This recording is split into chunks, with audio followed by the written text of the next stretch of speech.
Intalio Estate Subdivision latest update, and CapCut training with our SBR sellers. A day in my life as a realty owner and as a real estate broker.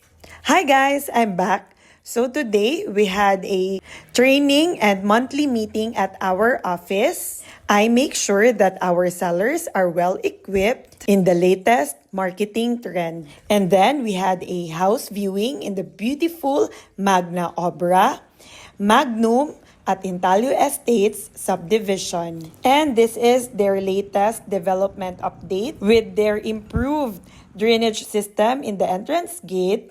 As you enter, you will then be directed in the phase 1 of Intalio Estates. As you can see, there are lots of ongoing construction houses. So if you are looking for a big, spacious house within downtown area, Intalio Estates Subdivision is perfect for you.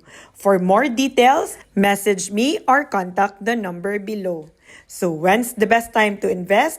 It's now. Bye!